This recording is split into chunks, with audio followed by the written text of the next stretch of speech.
everyone. My name is Libranece, and I'm a second-year mentee, and my piece is titled, Why I Need Feminism.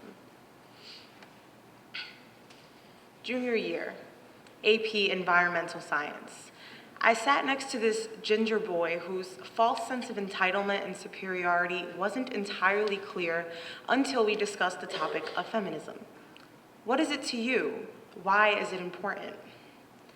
And without hesitation, I answered. I told him how and why gender inequality exists in the social, political, and even economic realms of society. And I used words like subjected to and oppressed, along with phrases like take down the patriarchy for dramatic effect.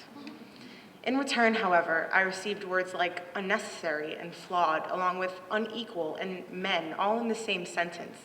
A subject and an adjective that agreed to him, but certainly not to me. Third wave feminism, he said, is all about women rising above men, and I quote, "Feminism isn't needed because we're all equal already." Of course he'd say that.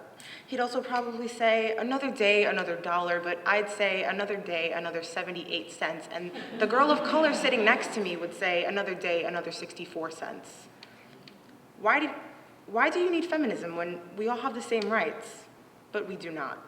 We have the same freedoms under the law, but if you are raped and I am raped, I will first be asked if I was drunk, or better yet, about what I was wearing. And while we're on this subject, thousands of rape kits, mostly of female victims, sit heavily on crowded shelves, more crowded than the 6 train at 6 p.m. And maybe I can only speak for myself on this one, but if I am on the 6 train at 6 p.m. and I am alone in a car with a man, I'm going to change cars because he is more likely to get away with what he does to me than I am to get justice, because some girls just want attention. But of course, ginger boy sitting next to me in AP Environmental Science, you just wouldn't get that, would you? You must think that because a woman is running in the presidential election next year, that you and I have the same civil liberties. But we currently have a black president, and his people still get brutally murdered in American streets, don't they? Let me guess, blacks have the same privilege as white people too? Oh, ginger boy sitting next to me in AP Environmental Science, you've got a lot to learn.